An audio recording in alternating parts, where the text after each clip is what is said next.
Bom dia, irmãos. A graça e a paz do Senhor Jesus. Vamos ficar de pé e vamos abrir a nossa Bíblia na carta de Paulo aos Colossenses, no capítulo 3. E nós vamos ler do versículo 1 até o versículo 17. Colossenses, Gálatas, Efésios, Filipenses, Colossenses. Então é lá no Novo Testamento, capítulo 3. Todos acharam? Quase que os irmãos não ouvem essa mensagem hoje. Um pouquinho resfriado, então eu vou no ritmo devagar, como Deus falou com Moisés, no passo do gado e dos meninos. Então nós vamos ler a palavra de Deus, e se você for abençoado nessa mensagem, atribua toda a glória a Deus. Eu sou apenas um vaso aqui de barro, mas a palavra é de Deus. Aleluia. A palavra é ouro e o vaso é barro. Amém?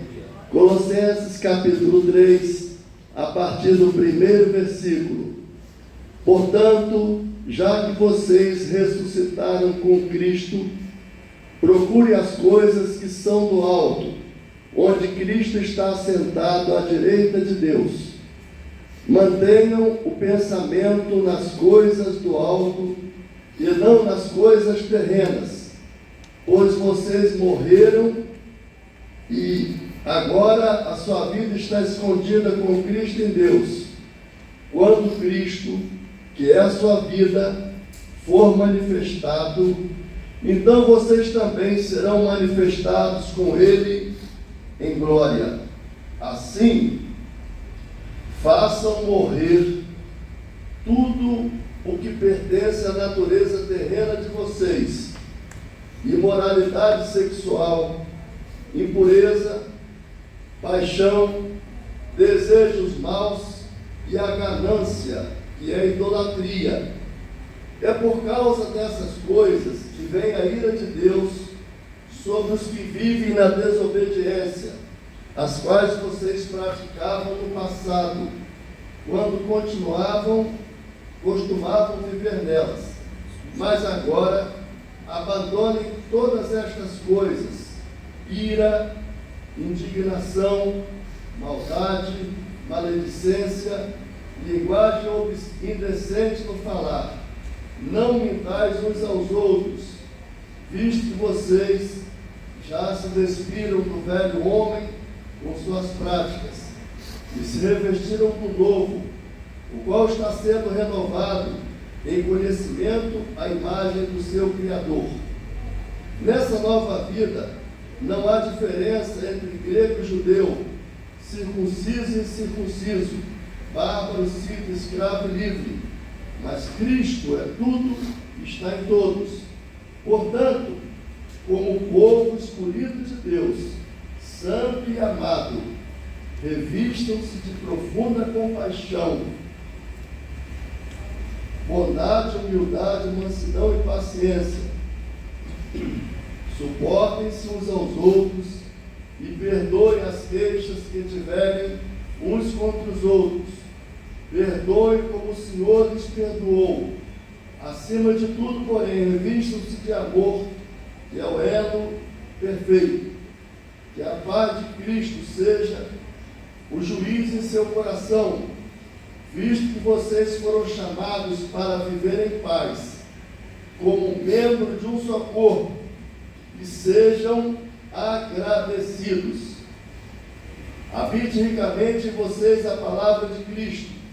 Ensinem e aconselhem-se uns aos outros com toda sabedoria, e cantem salmos, hinos e cânticos espirituais com gratidão a Deus em seu coração.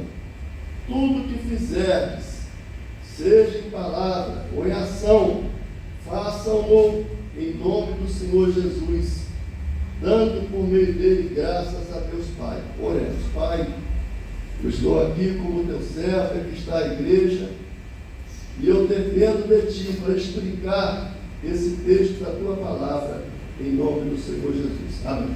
Pode sentar-se, irmãos. Normalmente, há uma tendência, primeiramente eu quero falar do tema. O tema dessa pregação é o que é o culto cristão.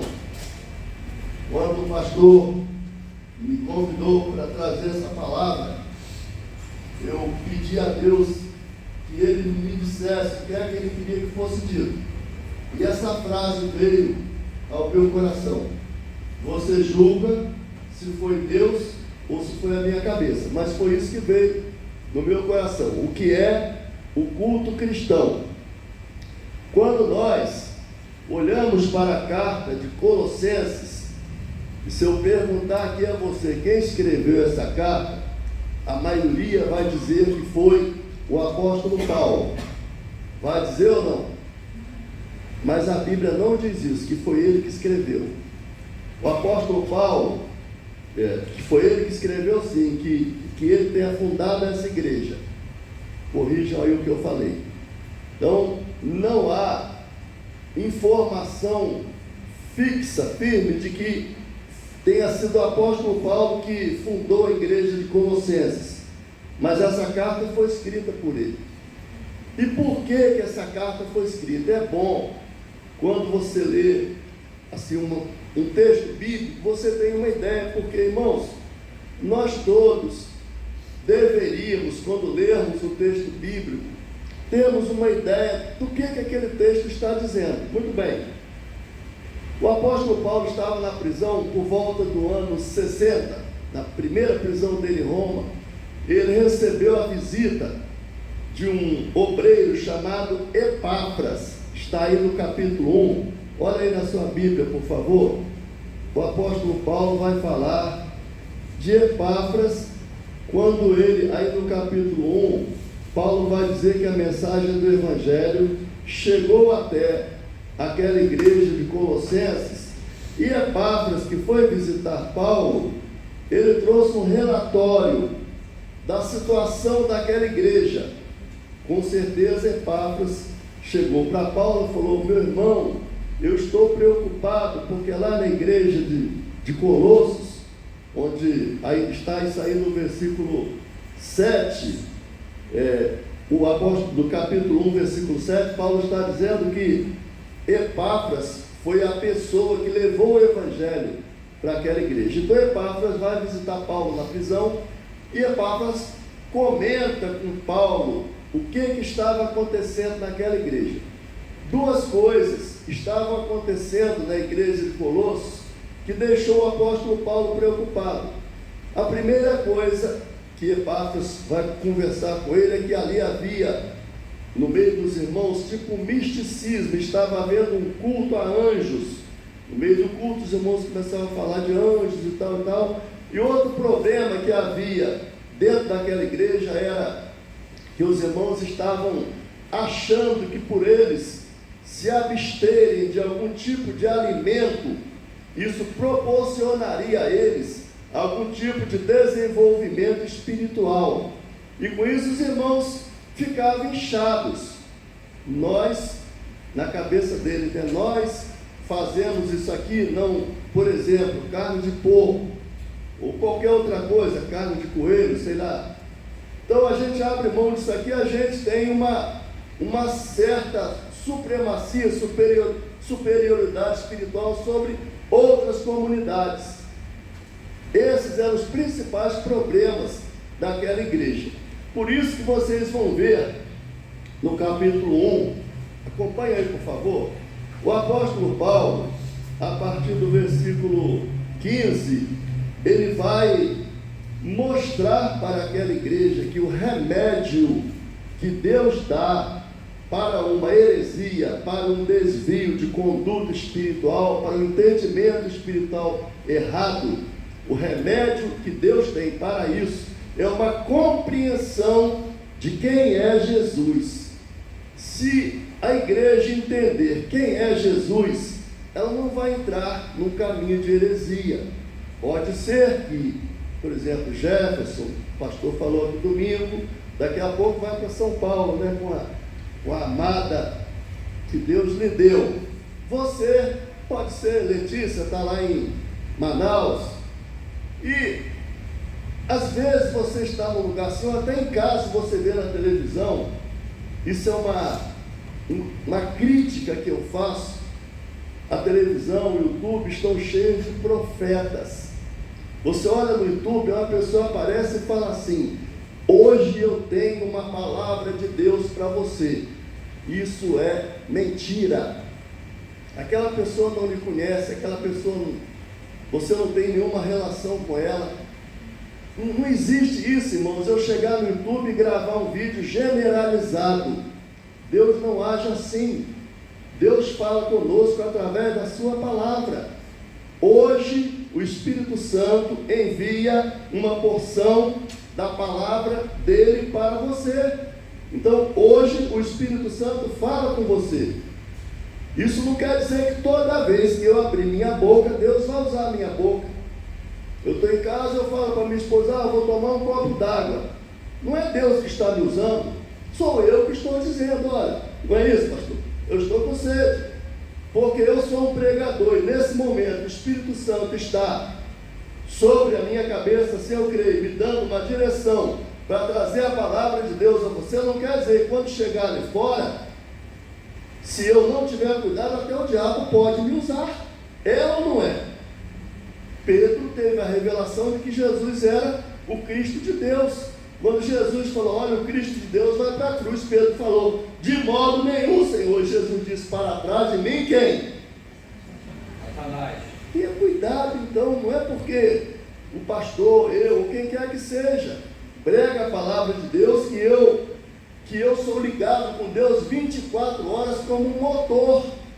Então tem pessoas que pensam isso, que ela automaticamente é usada por Deus em todas as coisas que ela fala. Isso não ocorre. Tem hora que eu chego, para não alongar muito, eu chego lá no banco e falo: moça, eu quero fazer um saque. É o Espírito Santo que está me usando? Não, sou eu que estou dizendo, eu, Juscelino, que estou naquele momento ali. Agora aqui, nesse momento, eu estou incumbido de trazer a palavra de Deus. Então o Espírito Santo pode usar a minha vida para abençoar você, para falar com você. Você passa o dia ocupado, aí um momento lá, durante o dia ou à noite, você separa para cultuar a Deus. Amém? Muito bem. Então Paulo vai mostrar aí a partir do versículo 15 o remédio de Deus para corrigir, para nortear, para tirar do erro uma igreja, uma pessoa, é o conhecimento da pessoa de Cristo. Então aí a partir do versículo 15, acompanha aí, para a gente depois entrar no capítulo 3 diretamente. Então Paulo vai dizer que Cristo é a imagem do Deus invisível. Eu não vou explicar muito aqui para poder dar tempo de explicar o capítulo 3. Então ele vai mostrar os atributos de Cristo. Então Paulo quer corrigir aquela igreja, trazê-la para a doutrina correta. Então ele vai, depois dele fazer a saudação, dizer que Epáfras era o responsável, falou com ele, tal, Paulo vai dizer: Cristo é a imagem do Deus invisível, o primogênito de toda a criação, pois nele foram criadas todas as coisas nos céus, na terra, as visíveis e as invisíveis, sejam tronos ou soberanias, poderes ou autoridades. Todas as coisas foram criadas para ele e por ele. Ele é antes de todas as coisas e nele tudo subsiste. Ele é a cabeça do corpo, que é a igreja, o princípio e o primogênito dentre os mortos, para que tudo tenha a supremacia, pois foi do agrado do Pai que toda a plenitude nele habitasse, por meio dele reconciliasse consigo todas as coisas, tantas que estão no céu, quanto as que estão na terra, estabelecendo a paz pelo sangue derramado na cruz. Isso aqui, irmãos, é semelhante a um hino. Tem textos na Bíblia que são chamados de doxologia. É como se a pessoa estivesse expressando um louvor a Deus pelo que Cristo é. Então Paulo está dando à igreja de Corinto a direção certa, dizendo que, respondendo ao tema da pregação, que é o que é o culto cristão. O culto cristão é o culto a Cristo. O culto cristão não é o culto a uma denominação. O culto cristão não é o culto a um líder. E vou até um pouco fundo aqui. O culto cristão não é o culto ao Espírito Santo, porque o Espírito Santo testifica de Cristo. Jesus disse: Ele me glorificará, porque há de receber do que é meu. Então o culto cristão é o culto a Cristo como Redentor. O culto cristão é o culto a Cristo como Deus.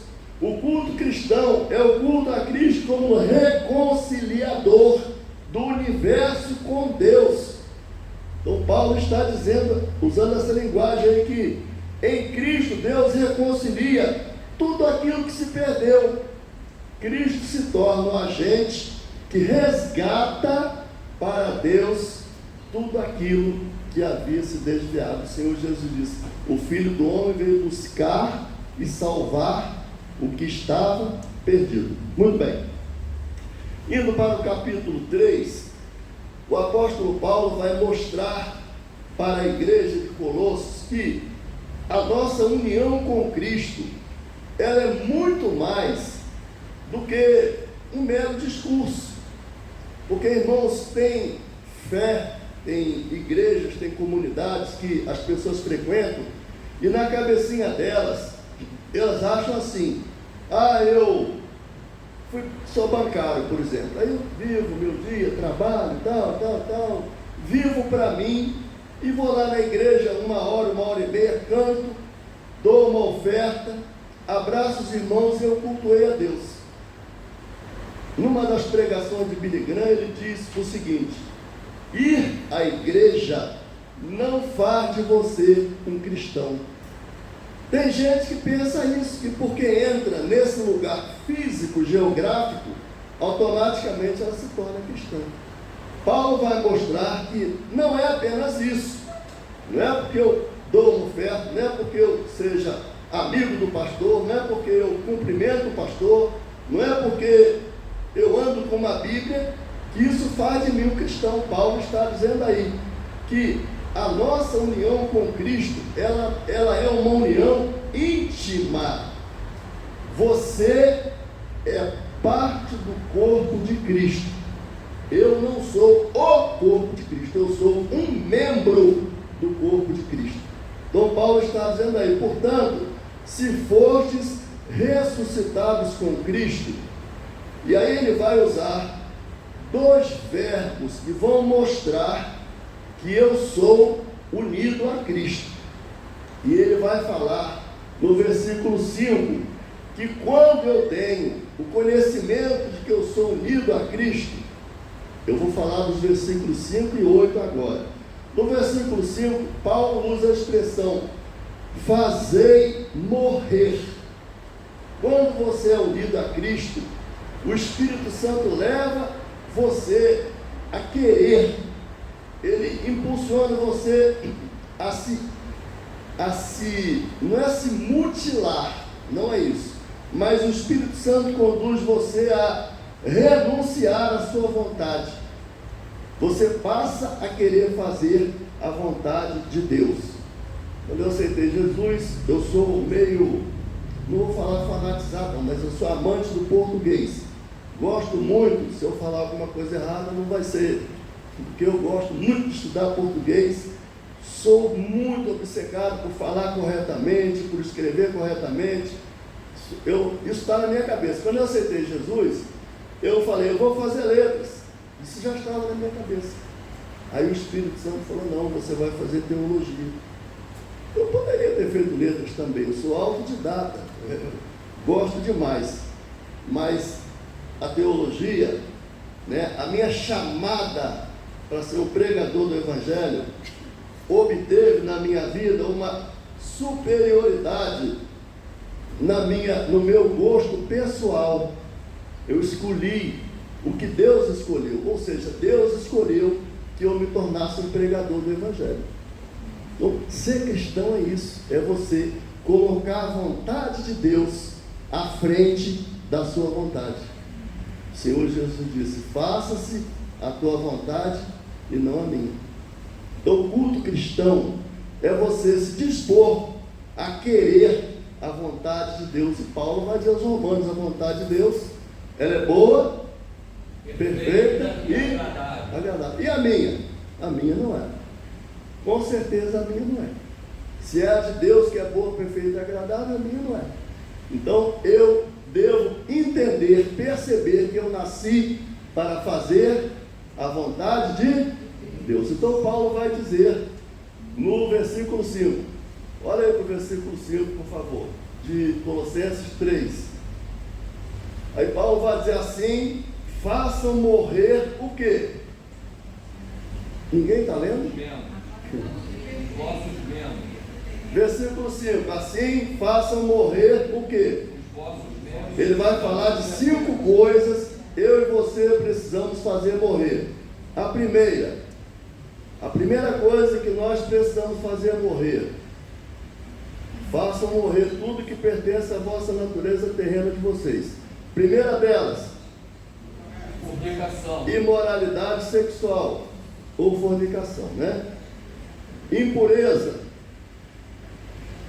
vai lendo aí. afeição desordenada, Paixão, afeição desordenada, concupiscência, né? Desejos maus e ganância, que é avaria. Você vê isso aqui em grande parte, ou na maioria da humanidade.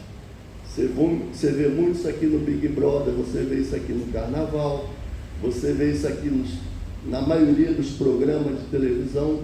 Paulo está dizendo que nós devemos fazer essas coisas morrerem em nós. E ele vai dizer que no passado, ele está dizendo à igreja de Colossenses, dizendo para mim e para você hoje, que no passado essas coisas reinavam em nossa vida, mas agora nós devemos fazer essas coisas morrerem em nós.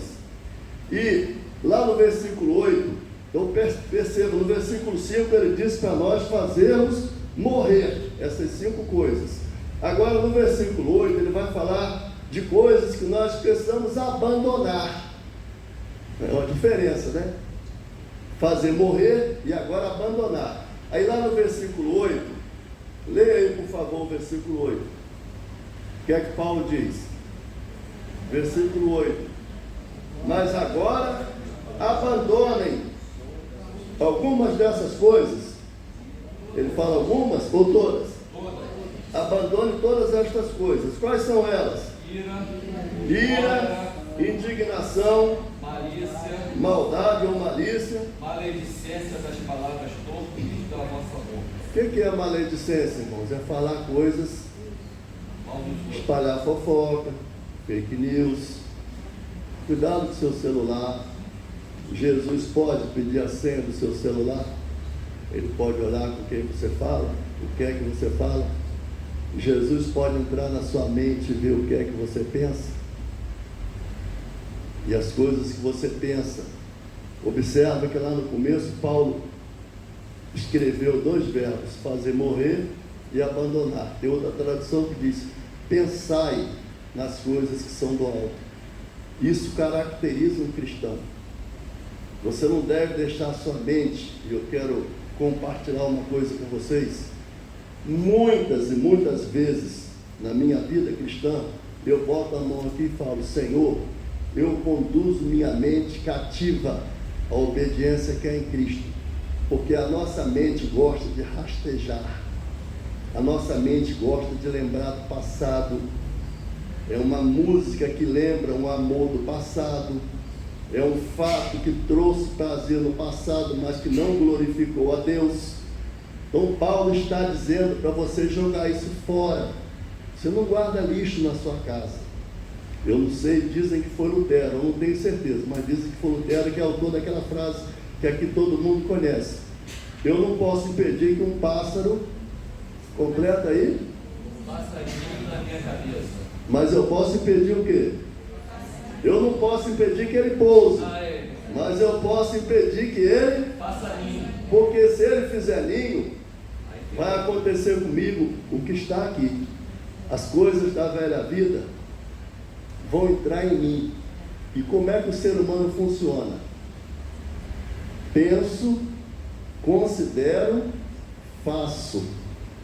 Grava isso, ó. Eu penso, analiso, considero e faço. Eu penso, arrasou no coração e torno prática. É assim que acontece o pecado. E também é assim que acontece a santificação. Você está aqui e o Espírito Santo está chamando você para pensar nas coisas de Deus. Está chegando aqui, no seu ouvido, a minha voz. Você deixa descer o coração e você diz: eu vou fazer a vontade de Deus.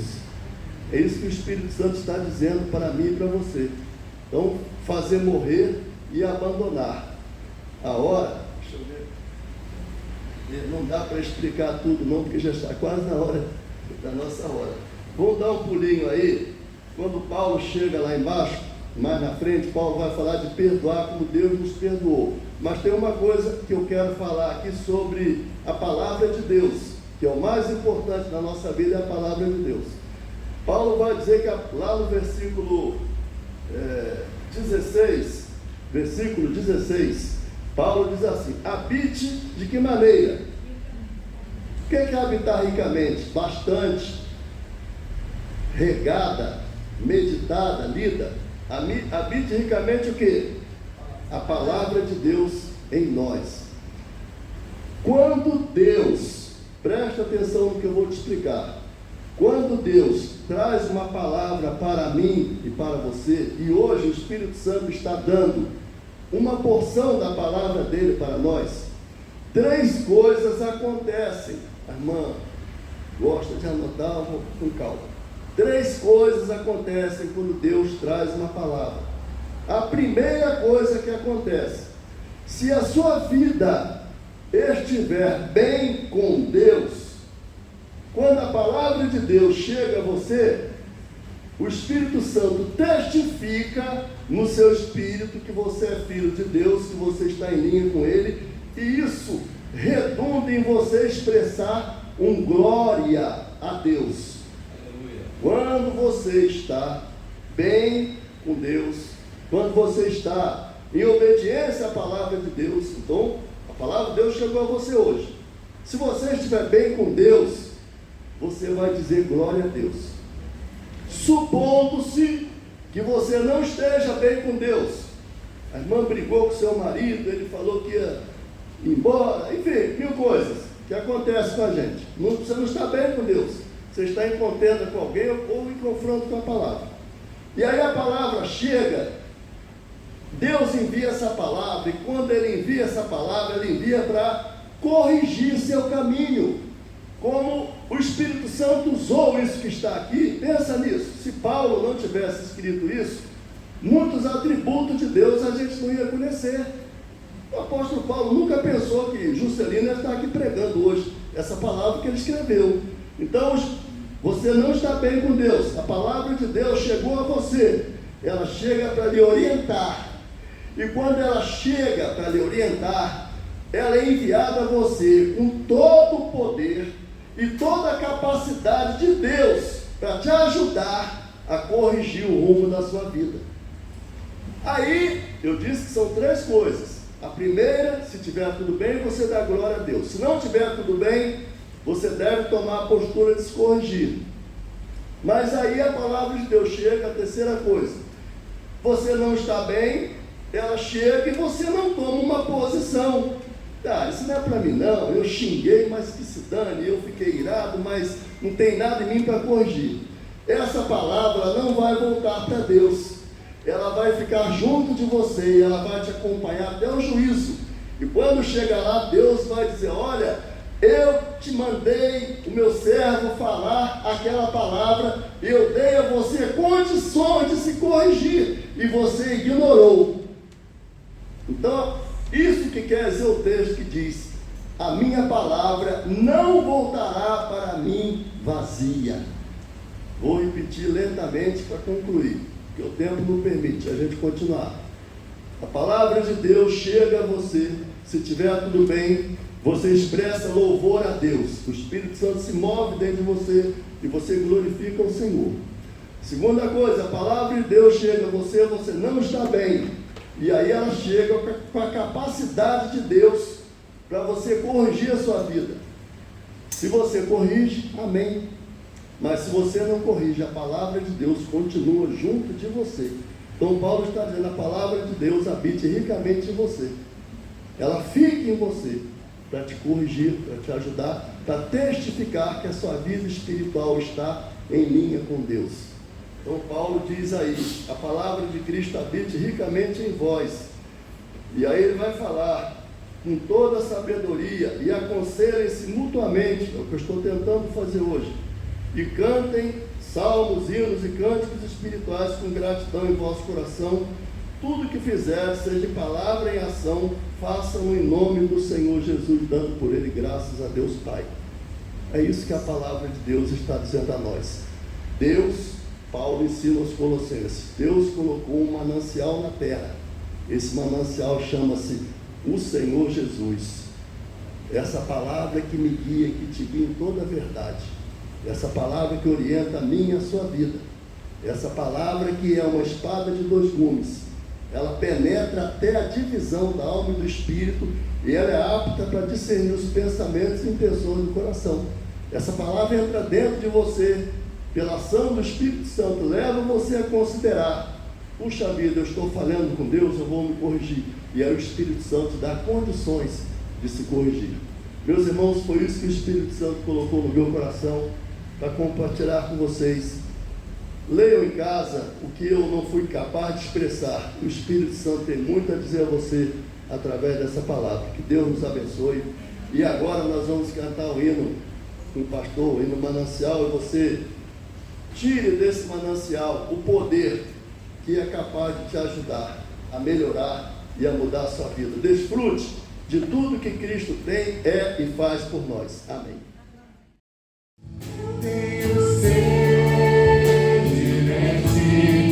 Minha alma anseia por ti, só me satisfaço quando eu estou junto aos teus pés. Eu tenho sede de ti, minha alma anseia por ti, manancial, única fonte de vida.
palavra, Senhor, que foi ministrada, ela possa reverberar na nossa vida.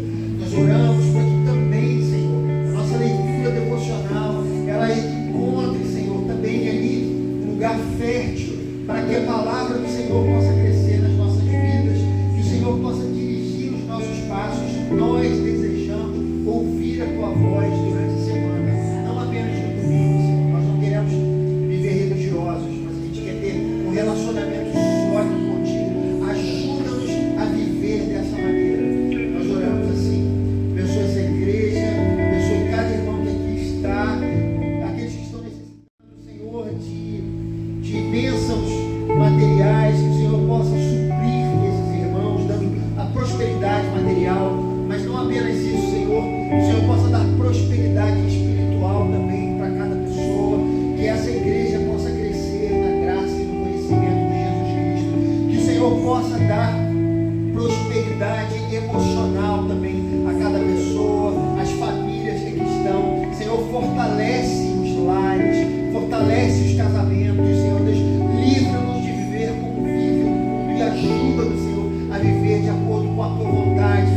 Nós desejamos viver como Jesus Cristo viveu e nós precisamos do Teu Espírito Santo para nos ajudar nesse desafio. Livra-nos de toda a doença, livra-nos da violência urbana, das balas perdidas, dos assaltos. Guarda, Senhor, a cada um de nós. Nós te agradecemos por isso, que o Senhor possa consolar e abençoar a nossa irmã Fátima, Senhor, que passou por esse momento tão difícil. Que o Senhor possa também abençoar todos aqueles que estão passando por algum problema de saúde. Que o Senhor também possa fortalecê-los. Nós oramos assim, no nome de Jesus. Amém e amém. Coloque suas mãos com as palmas voltadas para cima nesse momento.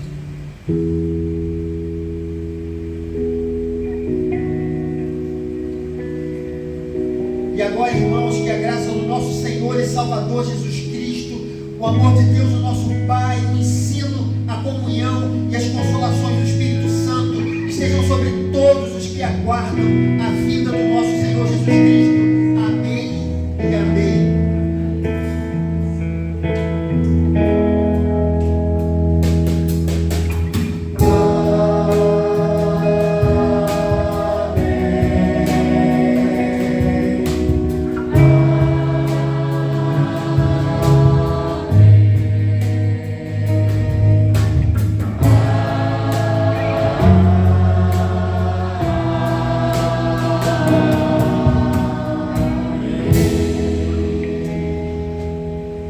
Deus abençoe a sua semana.